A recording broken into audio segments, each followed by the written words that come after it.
She was suspended in the air, limbs trembling, her throat too tight to scream. Her roommate's hand, no longer soft, no longer human, had morphed into a long blackened claw. She thought Amaka was gone, but something was still inside that room. A diary from a girl who lived there before her. It said my name from the mirror, over and over again. Now you'll stay, just like her. They weren't haunting her. They were replacing. Will you let a stranger in? Graduating with a second-class upper in microbiology from Unilag, she already had a job waiting for her in IKEA. Not her dream job, but it paid, and that was what mattered now. Lagos wasn't kind to dreamers without backup plans.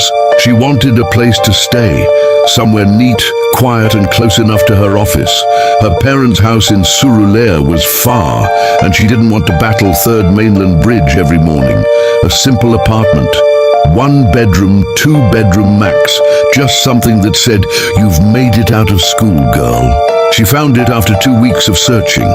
A 2-bedroom apartment in Ojota, tucked behind a line of tall hedges, painted white with sharp glass embedded on the surrounding fence wall.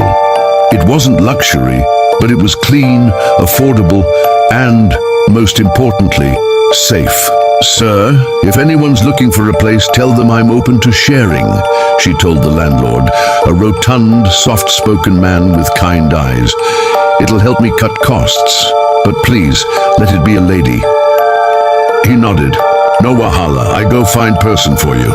A month passed, no roommate, just long silences, microwave dinners, and the cold hum of loneliness. She started whispering her thoughts out loud sometimes, like someone rehearsing for company. Then one evening, everything changed. It was a Friday. The clouds hung low, threatening rain. Neca sat watching a telenovela when the door creaked open and a young woman stepped in, suitcase in hand. She was tall, slender, the kind of beautiful that made time slow down. Her skin glowed like oiled bronze. Her voice was calm, like silk sliding across a surface. And when she smiled, her lips moved, but her eyes did not. "Hi," she said. "I'm Amaka, the landlord sent me." Neca jumped up, overjoyed. "Ah, finally! I've been begging that man for a roommate for weeks. Welcome." They hugged briefly, but as they did, Neca shivered. It felt like hugging mist. She brushed it off as nerves. Amaka's suitcase was oddly light. She didn't ask for help, didn't complain about the heat, just walked straight to the second room, her bare feet never quite touching the tiled floor. Later that night, Neca knocked gently to offer her a plate of jollof rice. Amaka opened the door, smiled politely. "Thank you, I'll eat later." Neca never saw her eat. At first it was easy to ignore the strange things. Amaka never made phone calls. The room was always dead silent. Even when the generator came on, it seemed her room stayed untouched by the sound. Whenever Neca entered, it was cold. Not AC cold. Grave cold. A kind of chill that made your skin feel tight. "Babe, you know they ever listen to music?" Neca once asked playfully. Amaka smiled again, the same lifeless grin. "I like quiet." They played cards some nights. Amaka always won, but Neca never saw her shuffle. The cards moved fast, too fast, like they bent time. And sometimes, when Amaka laughed, her lips moved, but no sound came out. Once Neca caught her staring into a blank mirror whispering. Another time, she found her sitting still at 2 a.m., eyes wide open facing the wall. She ignored it, told herself people were different. Maybe this was just who Amaka was. Until the day her pancake finished. "Babe, I beg you fit borrow your pancake, make I just rob small for work." "Sure," Amaka said, handing her a fresh-looking compact. It was new, untouched. But Neca paused. "This now the only one you get?" Amaka turned her head slowly and smiled. Yes, Neca didn't ask again. She confided in her colleague Chidinma at work. "I swear, Chi, this girl day off. She day float sometimes, her room too cold, and I never see her talk to anyone." Chidinma laughed it off. You they watch too much horror movie. Some babes just quiet like that. But Neca knew something was wrong, so she invited Chidinma over. That evening they both sat in the living room for hours. Neca called Amaka's name repeatedly, standing outside her room. No response. After Chidinma left, Amaka emerged minutes later, brushing imaginary smoke from her fingers. Sorry, I didn't hear you. One evening, curiosity won. Neca returned early and crept into Amaka's room. There was nothing inside. No clothes, no bags, no books. Just an old pair of slippers by the bed and a large mirror propped against the wall. Then came the whisper. Where you day? Amaka stood behind her. Neca's heart slammed into her chest. She laughed awkwardly. Just want check if the landlord cheat me. Your room big O. Amaka said nothing, just smiled again. Later that night, Neca called the landlord. Sir, I just want to ask, this roommate you give me, she they pay the same rent? Roommate? He said. I never give anybody your spare room. I still get the key. Everything inside Neca froze. She ran to the church, a nearby Pentecostal assembly, where they didn't joke with demons.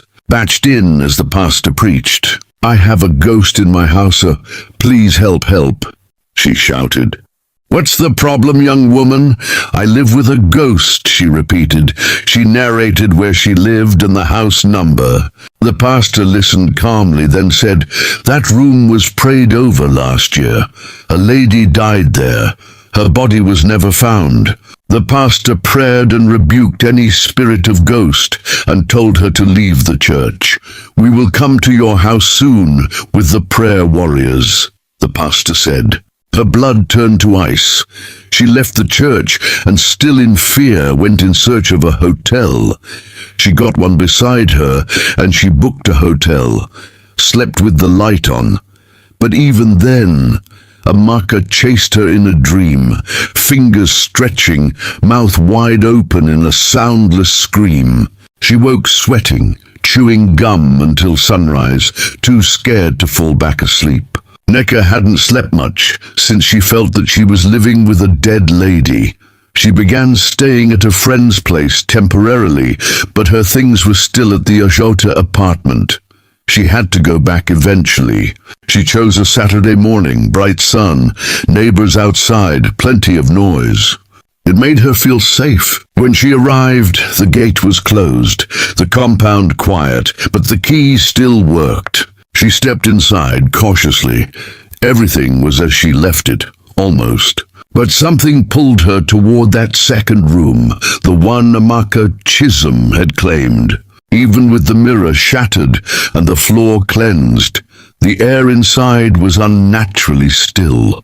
She didn't know why, but her eyes kept drifting to the baseboard under the mirror.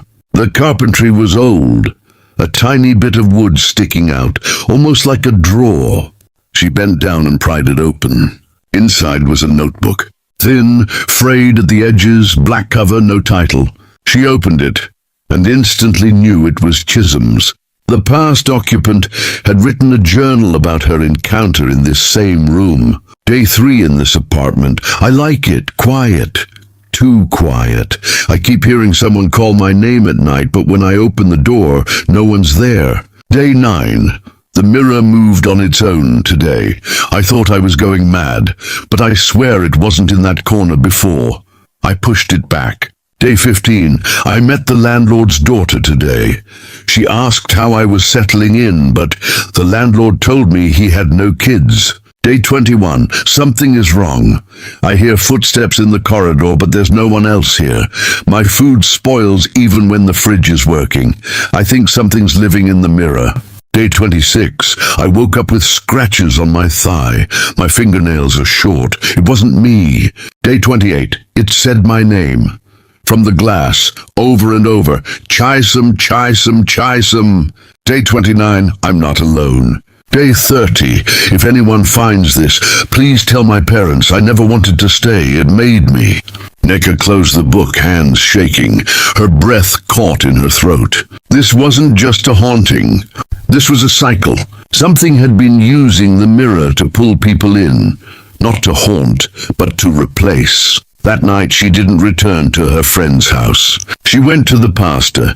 The pastor listened as she read excerpts from the journal. His face grew dark. That mirror wasn't just cursed, it was chosen. These spirits, they find openings, a place with grief, a soul that doesn't know it's dead.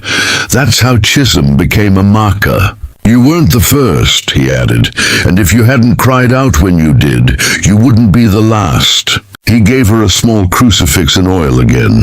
But this time he added something else, a small cloth-wrapped stone. That night, Neca slept at a friend's again.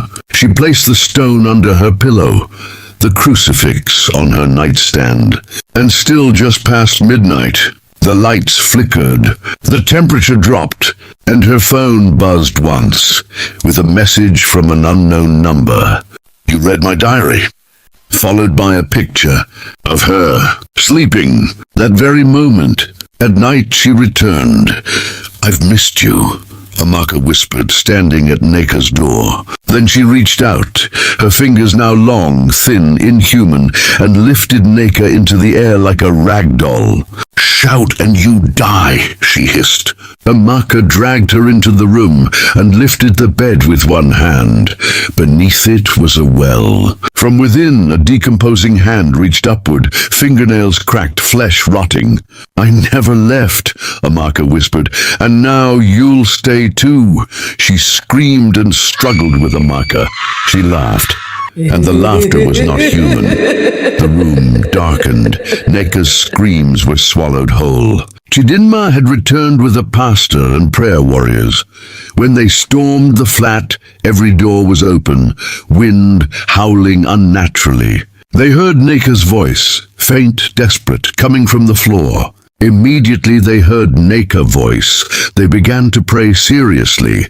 They entered into the room where Amaka and Neca was, and still continued praying then. As Amaka tried to pull Neca back into the well, light flooded the room. Neca climbed out, bruised, gasping, bloody. From the well, Amaka shrieked, "Tell them to bury me."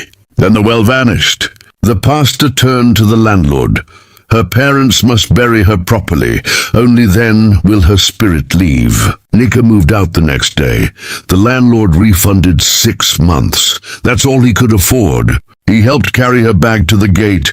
Neither said a word. Before leaving, she glanced up at the window. The curtain shifted slightly, but no one stood there.